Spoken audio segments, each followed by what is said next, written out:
네, 김민하 시사평론가, 장예찬 청년재단 이사장 두 분과 함께 3인칭 시사시점 풀어나가겠습니다. 두 분 안녕하세요. 안녕하세요. 네, 유튜브로 지금 저희 모습 생중계되고 있으니까요. 유튜브 MBC 라디오 시사 채널로도 함께해 주시면 감사하겠습니다.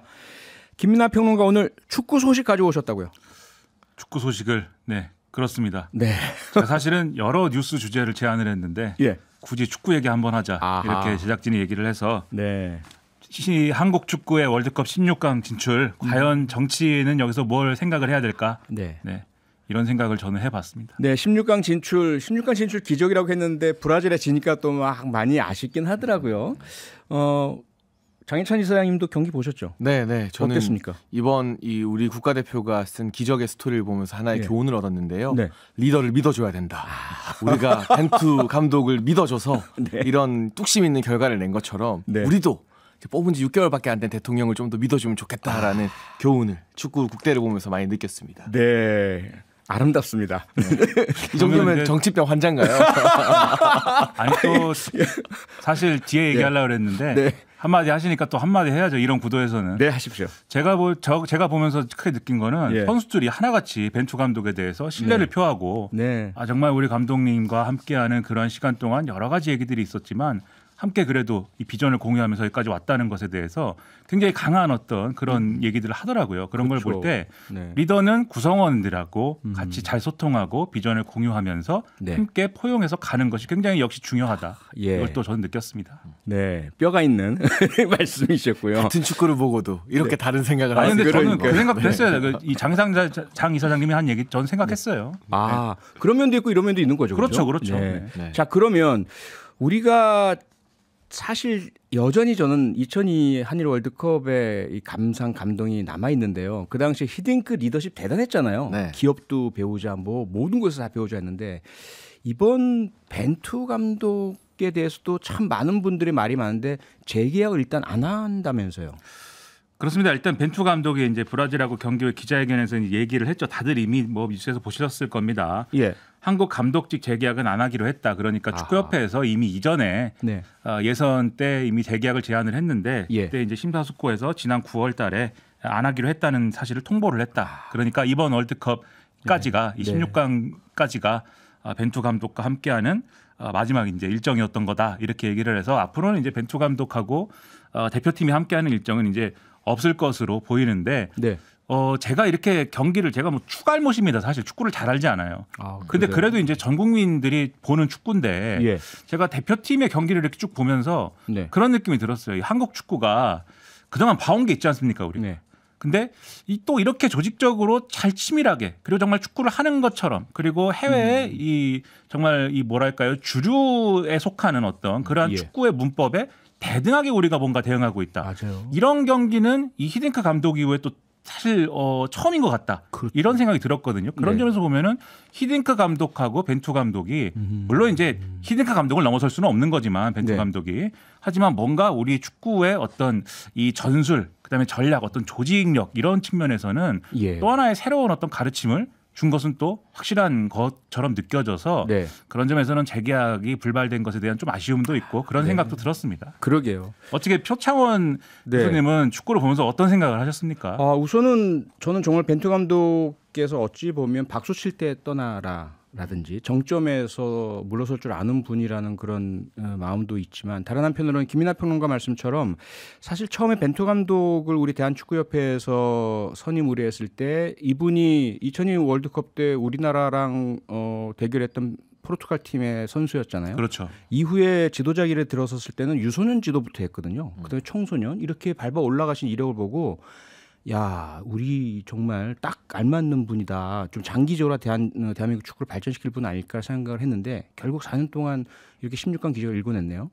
그러게 말입니다. 예. 장 이사장님은 혹시 벤투 감독에 대해서 어떤 생각을 하셨습니까? 그러니까 확실히 뭐 외부에서 흔드는 이야기도 굉장히 많았지만 자신의 어떤 철학과 스타일을 4년 동안 뚝심 있게 밀어붙인 게 맞아요. 좋은 결과를 얻어냈던 것 네. 같아요. 그런 네. 부분은 좀 배워야 될 부분인 것 같고 그렇죠. 한편으로는 이 월드컵 이전에 벤투 감독 스타일에 대해서 지나치게 비판 일색이었던 맞아요. 뭐 일부 축구 전문가들이나 이런 부분들 좀 반성할 대목은 없는가. 우리가 이 리더십이라는 게 결과를 나타내려면 약간의 시간이 필요한 것인데 그렇죠. 뭐 이게 정치적인 해석이랑 별개로요. 너무나 우리가 세운 리더를 많이 흔드는 그런 모습들이 있는 건 아닌가 하는 이 정치적인 이야기 아닙니다. 근데 자꾸 정치적 해석이 돼요. 장혜찬 이사장의 얘기가 같은 이야기라도. 그런 생각이 들고 재계약 못한 거 전 축구협회 좀 아쉬운데요. 우리 네. 축구협회가 전통적으로 감독들한테 감나라 배나라 간섭하는 경향이 많다고 축구 팬들이 비판을 많이 하거든요. 과거엔 그랬었죠. 네, 이 벤투 감독의 어떤 좋은 성과 이후로는 감독을 누구를 또 선임하든 좀 믿고 맡겨주고 협회에서 계신 분들은 지원하는 역할에만 잘 머물렀으면 좋겠습니다. 제가 이제 마지막으로 이 벤투 감독에게 정치권이 배워야 할 점을 네. 좀 제가 정리해온 말이 있으니까 네. 좀 그걸 말씀드리면 그러시죠. 첫째로 지금 장 이사장님 말씀하신 것처럼 자기 철학과 그림이 분명했어요. 어쨌든 예, 벤투 빌드업 감독은. 축구. 예. 뭐 그걸 뭐 빌드업 축구라고 표현해야 될지 뭐라고 표현해야 될지 저는 잘 모르는데 네. 추가모시니까 모르는데 자기 철학과 그림이 분명했다. 그리고 이것을 지금 뭐 여러 가지 뭐 비판이나 성과가 없다 이런 게 나왔지만 그런 비판도 있었지만 어쨌든 그 철학과 비전을 가지고 사실 설득을 하려고 시도를 했던 거거든요. 네. 그런 점에서 굉장히 그것을 배울 필요가 있다. 지금 국민의힘도 그렇고 더불어민주당도 그렇고 심지어 정의당 다른 여타의 정당들도 이 비전과 철학을 보여주는 데 있어서는 제가 볼 때는 실패하고 있다는 느낌이 들어서 네. 이거는 이제 배울 필요가 있다는 생각이 들었고요. 예. 두 번째로 앞서도 말씀드렸듯이 비전과 철학이 있는 거에서 그치지 않고 구성원들이 거기에 공감하고 거기를 따르고 또 이런 것들을 잘할 수 있도록 하는 조직력을 발휘할 수 있는 기회를 또 준 거 아니겠습니까? 그렇죠. 그런 기회를 만들어내는 것도 리더 그리고 정치인의 역할이거든요. 그런 역할을 각 당의 대표들이라든지 지도부들이 해야 된다. 그런 생각이 들었고 마지막으로 벤투 감독이 뭐 이렇게 자기 고집이 세고 뭐 이런 얘기 쭉 했지만 결정적인 승부처에서는 또 융통성을 발휘를 했습니다. 맞아요. 이강인 선수 투입하고. 그렇죠. 이강인 선수를 투입하고 그동안 고집해왔던 어떤 전술이나 이런 것들에 대해서도 살짝 융통성을 바꾸고. 발휘를 했고 예, 맞아요. 이런 것들이 자칫 잘못하면 우리가 철학 뭐 이런 노선 얘기하지만 독단으로 이렇게 흐를 수도 있는 부분이 있지만 이런 부분에서는 또 이렇게 이런 유연성을 발휘해 줘야 되거든요. 정치인들, 정치 세력이 이런 거를 보면서 좀 느끼는 바가 있었으면 좋겠다. 좀 그런 생각 많이 했습니다. 네.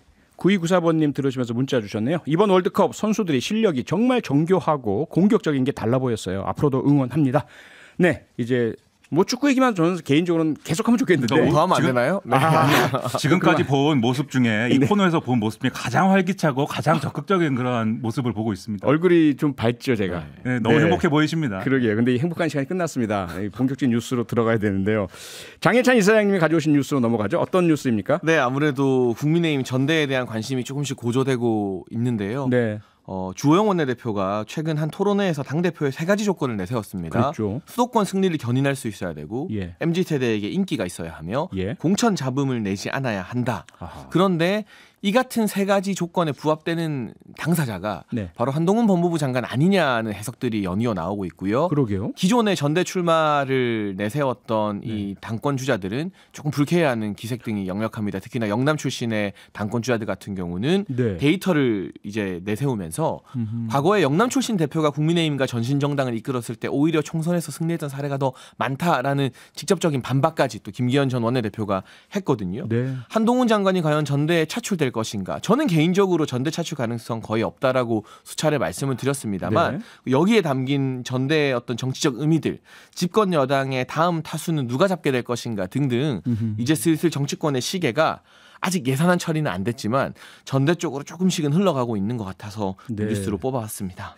네, 지금 말씀하신 것처럼 주호영 원내대표의 이런 당대표의 자질론 세 가지 조건 여권을 뒤흔들고 있는데요. 영남권 당권 주자뿐만 아니라 수도권 주자인 나경원 전 의원도 상당히 좀 민감한 좀 불쾌한 듯한 말씀을 라디오 인터뷰에서 하셨죠. 그러면서 한동훈 법무부 장관에 대해서 이번 전당대회보다는 더 귀하게 쓰일 것이다 이런 말씀하셨지 않습니까? 저는 어느 정도 동의하는 부분이 있는 게 네. 일단 주호영 원내대표가 말한 당대표의 세 가지 조건 자체는 틀린 이야기가 아니에요. 그렇죠. 원론적으로 맞죠 이게. 네. 그런데 꼭 수도권 출신만 수도권 승리를 견인할 수 있는 것은 아니다라는 점에서 오해의 여지가 없게 좀 더 명확하게 설명해 주셨으면 좋았겠다라는 아쉬움이 있지만 그 부분은 또 추가적으로 기자들 백브레 대응을 하셨더라고요. 네. 근데 다만 한동훈 장관이 지금 국민의힘이나 보수 진영에서 쓸 수 있는 카드 중에 정말 손꼽히는 좋은 정치적 자산이다라는 데는 동의를 할 수밖에 없습니다. 이 정도로 국민의 관심과 또 열광적인 지지를 받는 정치인이 흔치 않아요. 네. 다만 제 생각도 나경원 전 의원과 조금은 비슷한 부분이 물론 전당대회 당대표 굉장히 중요한 자리고 이후에 총선에서 뭐 국회의원 출마로 바람을 불러일으키는 것도 국민의힘에게 큰 도움이 되겠습니다만 한동훈이라는 카드가 지금처럼 국민의 인기를 받게 된 것은 저는 다름 아닌 일 잘하는 모습 때문이라고 생각을 합니다. 네. 어떤 정치적인 자산이나 당내에 기반이 있어서가 아니라 법무부 장관으로서 본연의 업무를 수행하는 것, 그리고 국회에 나가서 국회의원들의 질의에 방어적이지 않게 할 말 다 하는 이런 모습 때문에 신드롬이 어느 정도 일어났던 것인데, 그렇다면 아직까지는 한동훈 장관에게 더 잘 어울리는 무대는 이 여의도 정치보다는 본인의 일, 업무를 할 수 있는 그 무대일 것이다. 법무부 장관직을 지금 한동훈 장관보다 더 잘 수행할 수 있는 사람 대안이 잘 떠오르지 않거든요. 네. 장관 이후에 또 다른 고위급 정무직이나 저는 뭐 부총리, 총리급의 어떤 직을 할 가능성도 있다고 봐요. 지금처럼 유능하면 인정받으면. 네. 그러니까 꼭 정치를 하는 길이 여의도에 와서 전당대회 출마하고 국회의원이 되는 것만이냐? 그건 좀 과거의 방식이고, 지난 대선도 사실 여의도 국회 경험이 전혀 없는 분이 여야에서 후보로 나와서 뜨겁게 붙지 않았습니까? 그 네. 관점에서 보면 한동훈 장관이라는 카드를 조금 더 다른 방향으로 더 크게 쓸 수도 있겠다. 그리고 그게 보수 진영 입장에서 뭔가 총선이나 또 그 이후 대선에서의 히든 카드가 될 수도 있지 않겠나 하는 생각이 들어서요. 네. 뭐 한 장관의 이런 붐이 일어나는 것 뭐 나쁘진 않습니다만, 개인적으로는 오히려 저는 전대나 총선보다는 더 큰 카드라고 생각합니다. 네. 네, 장해찬 이사장께서는 한동훈 법무부 장관은 전대나 총선보다는 더 적합하고 더 큰 쓰임새가 있다라는 말씀 주셨는데, 어제 장성철 소장이 이 자리에서요, 한 51% 정도의 가능성이 있어 보인다라는 말씀을 주셨거든요. 전당대회 출마. 김민하 평론가 생각은 어떻습니까? 제가 알겠습니까? 네, 제 뭐 알 수 없는 일인데 추정을 하실 다만 두 가지 있죠. 두 가지 굉장히 주관적인 조건이 달린 거죠. 사실 첫 번째는 윤석열 대통령의 의향이 굉장히 중요하게 작용을 할 거고요. 윤석열 대통령이 지금 얘기가 거론되는 당권주자들 도저히 못 믿겠다, 나는 네. 이 여당을 맡길 수가 없겠다, 이런 흐름이라면 그럼 뭐 차출 가능성도 있을 것이다라고 생각이 되고, 네. 근데 그런 경우에도 또 한동훈 장관이 그럼 내가 한번 해보겠습니다, 이런 마음을 먹어야 그게 가능할 건데, 만약에 그 두 가지 조건이 맞으면 한동훈 장관은 거의 100% 당대표 되죠. 이 분위기에서는. 네. 그런데 저는 이제 그게 결과적으로 국민의힘에 좋을 것이냐, 저는 그렇지는 않을 거라고 봅니다. 왜냐하면 당대표라는 자리는 국회의원이라든가 뭐 이런 몇 해의 정치인하고는 또 다른 어떤 중요한 어떤 역할을 해야 되거든요. 당내에 그렇죠. 여러 가지 이견을 조정을 하고 이해관계에 대해서 여러 가지로 이제 좀 이 대응을 해야 되고, 그리고 결정적으로 이번에 선출하게 되는 국민의힘의 당대표는 공천 관련한 작업이나 이런 것들을 주도를 할 필요가 있는데, 그렇죠. 이게 또 만만한 일이 아니에요. 국회의원들이 여러 가지로 우리가 얘기를 할 때는 뭐 이 여러 가지 얘기를 하면서 특히 뭐 윤심을 따르느니 뭐 아니다, 뭐 우리는 비윤이다, 여러 가지 얘기를 하지만 가장 중요한 기준은 자기가 공천을 받느냐인 것이고 그 네. 공천 앞에서는 뭐든지 다 할 수 있는 사람들이 국회의원들 아닙니까?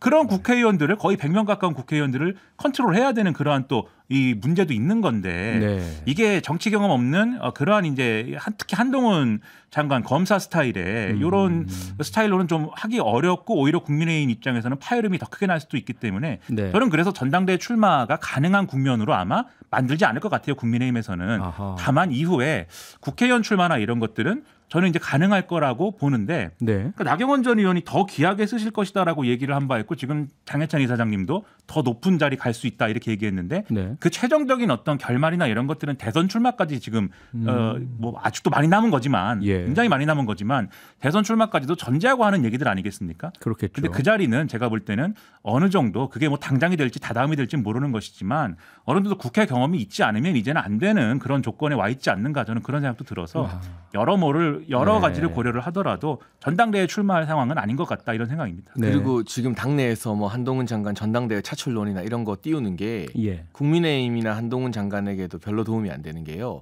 한 장관이 사실 정치적인 영향력이라고 할까요? 그러니까 당내 입지 기반 제외하고 대중적인 인지도나 이 또 열성적인 지지도로 따지면 솔직히 말하면 웬만한 당권 주자들보다 더 뜨거운 상황이에요. 지금 네. 인기가 더 많고. 여권 그런데 내선 그렇죠. 뭐 저는 개인적으로 전망할 때 전당대회 안 나오실 거라고 보는데, 그리고 그게 한 장관의 역량을 더 발휘하는 데 도움이 될 거라고 보고요. 네. 근데 이렇게 막 자꾸 이 뭐랄까요, 김이 올라오다가 막상 한동훈 장관이 출마 안 하면 국민들이 국민의힘 전대를 보다가 아 뭐야, 한동훈 장관 출마 안 하네? 김 빠진 느낌이 생길 수 있거든요. 네. 근데 집권 여당 전대는 굉장히 관심을 많이 받아야 되고 국민들로부터 그 과정에서 새로운 어떤 컨벤션 효과를 이뤄내야 되는데, 어떻게 보면 너무 센 카드를 지금 일찍 던져서 자꾸 한동훈 장관에게도 어떤 정치적인 색채를 입힐 수 있는 그런 어떤 요소가 되고 네. 국민의힘 전대에 결과적으로 김빼기를 할 수도 있다. 그래서 사실상 국민의힘 전대나 이후 한동훈 장관의 뭐 만약에 하신다면 정치행보 이런 걸 두루두루 좀 걱정하고 윤석열 정부에 대한 애정이 있는 입장에서는 손쉽게 한 장관 전대 차출론을 이야기하면 안 되는 거예요. 네. 근데 이런 조건이 그럼 왜 형성되느냐도 한번 짚어볼 필요가 있어요. 왜 예. 다들까지는 아니죠. 일부 사람들은 왜 한동훈 장관이 당대표 하면 좋겠다. 또는 총선에서 얼굴 역할할 그런 사람이 필요한 거 아니냐. 이건 이제 총선 출마론에 가까운 것인데 네. 이런 얘기를 지금 시점에 자꾸 왜 하게 되는가. 그걸 그러니까요. 좀 들여다봐야 되거든요. 누가 왜 하고 있는 거죠? 그렇죠. 뭐 이게 뭐 각자의 의도나 이런 것들은 다르겠지만 근본적인 어떤 조건이 작용하는 거냐면 지금 윤석열 대통령이 지금 당대표가 누가 되느냐에 대해서 거리를 두거나 뭔가 그런 것처럼 일단 보이지는 않아요. 왜냐하면 김기현 의원도 그렇고 지금 이제 당권 주자로 거론되는 사람들 중 일부 뭐 권성동 의원이라든가 뭐 이렇게 관저에서 만나기도 하고 소위 말하는 관저 정치가 본격적으로 시동이 걸렸다. 이렇게 네. 평가하는 거 아니겠습니까? 그리고 그렇죠. 심지어 한쪽에서는 뭐 당권자들 면접 보는 거냐. 이게 당무 개입 아니냐. 이런 비판을 하고 있는 상황이에요. 네. 그래서 분명히 대통령이 뭔가 이 여당 대표에 대해서 지대한 관심을 갖고 자기가 원하는 어떤 스타일의 여당 대표를 만들어 보기 위해서 그립을 좀 쥐고 싶어하는 의사는 분명히 있어 보이는데 근데 그런 거에 비해서 그게 누구냐라고 했을 때는 지금 누군지를 모르겠단 말이에요. 네. 이게 아마 국민의힘 의원들도 마찬가지 상황이에요. 누군지를 모르겠으니까 지금 나와 있는 당권 주자들은 아닌가 봐. 안철수 아닌가 봐. 뭐 김기현 아닌가 봐. 누구지? 라고 하면서 윤심을 더듬어가는 과정에 한동훈 장관 얘기가 그래서 혹시 이런 겁니까? 이런 식으로 나오는 거고 거기에 또 국민들이 호응하는 이런 그림이 있는 거거든요. 네. 그렇다고 하면 제가 볼 때는 윤석열 대통령이 이런 인상 주기보다는 뭐 관저에서 얼마든지 얘기할 수 있는 거지만 이런 인상 주기보다는 확실하게 당의 리더는 당이 알아서 뽑는 것이다라는 원칙을 정확하게 천명을 하고 그것에 의거해서 당이 알아서 이 문제를 해결할 수 있도록 좀 리더십을 발휘하는 그런 모습을 보이는 게 지금은 바람직하지 않나 저는 그런 생각입니다. 네. 예, 앞선 뭐 나경원 전 의원 이야기 잠깐 드렸는데요. 장인찬 이사장님, 나경원 의원께서 이제 그 인터뷰 때 말씀을 하시면서 특히 이 주호영 원내대표가 세 가지 자질론을 말씀을 하신 것 그 자체 왜 당권 주자를 포함한 당내 인사들에 대해서 일부를 폄하하느냐. 이것은 당내 내부 총질보다 더 나쁜 내부 갈라치기이고 내부 디스다. 이렇게 말씀하셨거든요. 성에 안 찬다는 발언 때문인 것 같아요. 아, 그래요? 네, 예. 주호영 원내대표가 네. 당원들 보기에 지금 주자들 성에 안 차는 것 같다라는 발언을 하셨는데 네. 그 부분에 대해서 나경원 전 원내대표가 지적을 한 것 같고요. 예. 근데 중요한 건 그만큼 지금 민감한 시기가 이미 도래했다는 거죠. 한동훈 장관 차출론도 그렇고 이 당대표의 자격 조건에 대한 이야기들도 설왕설래가 막 오가고. 네. 근데 제가 봤을 때 여기서 자꾸 당내에서 뭔가 누구 말이 맞다 틀렸다 왜 이런 말을 하느냐 갈등을 막 하기보다는 예. 벤투 감독 이야기로 돌아가서 벤투 감독은 중간에 부침이 있었지만 빌드업 축구를 하겠다는 명확한 비전을 제시했고 그걸 국민들이 다 알고 있었어요. 네. 그 빌드업 축구가 잘 되느냐 못 되느냐의 문제고 그럼 이제 당권 주자이신 분들도 내가 어떤 정치를 하겠다. 국민의힘을 어떤 정당으로 만들겠다라는 비전을 제시해야 돼요. 네. 이게 뭐 빌드업이면 빌드업 뭐 수비 축구면 수비 축구처럼. 근데 지금 명확하게 어떤 비전에 대해서 이야기하는 게 잘 안 와닿기 때문에 예. 자꾸 이런 지역적인 인상평이나 뭐 이 제3 후보 차출론 이런 것들에 좀 민감하게 반응하고 있는데 그러시지 마시고 제가 이 자리를 빌려서 조언을 드리자면 내가 당대표가 되면 국민의힘을 이런 정당으로 만들겠다. 뭐 빌드업 정당으로 하겠다. 네. 공천은 이런 방식으로 시스템 공천을 하겠다 등등 명확한 가치관을 제시하고 그 본인의 비전 위주로 이 당원들이나 국민들이 평가할 수 있는 풍토가 좀 되었으면 좋겠다. 아직까지도 그 비전, 명확한 슬로건이 잘 안 보이는 게 좀 아쉬운 부분이라고 지적하고 싶습니다. 주호영 원내대표 네. 말이 묘하게 해석이 된 게 네. 앞에 사람 이름을 거명했거든요. 그래서 사람 이름을 쭉 거명을 하면서 이 사람들로는 부족하다라고 한 범주에 네. 지금 이제 당권 주자라고 하는 분들의 이름이 들어가 있기 때문에 이 사람들 외의 것을 찾자 뭐 이런 얘기로 흘러가 버린 거잖아요. 민감해지겠네요. 그렇죠. 근데 그렇게 말한 배경과 의도가 있지 않겠느냐. 이 해석은 당연한 거고요. 네. 특히 이 수도권에 이 소구력 있는 사람 그리고 MZ 세대로 이 친화력 있는 사람 이런 것들을 구체적으로 거명했지 않습니까? 예. 이건 누군가를 상정하고 있는 거 아니냐 이런 느낌 분명히 주거든요. 그렇게 들리네요. 그런 점에서는 물밑에서 이제 정리 작업이 한창인 상황을 또 보여주는 거다라고 보이는 거고. 네. 제가 볼 땐 장해찬 이사장님이 대표로 출마하면 돼요. 방송을 딱 통해 어울리는 것 같긴 하네요. 수도권에 그렇죠? 많이 알려졌고 네. MZ 세대이고 얼마나 쓴소리 많이 했습니까? 네. 이상민 장관에 대해서 쓴소리 하시고. 별로 쓴소리 한 적이 없습니다. 알겠습니다. 네. 네. 3인7사 시점 오늘 여기까지 하겠습니다. 평일 저녁 6시 5분에 여러분을 찾아갑니다. MBC 라디오 표창원의 뉴스 하이킥.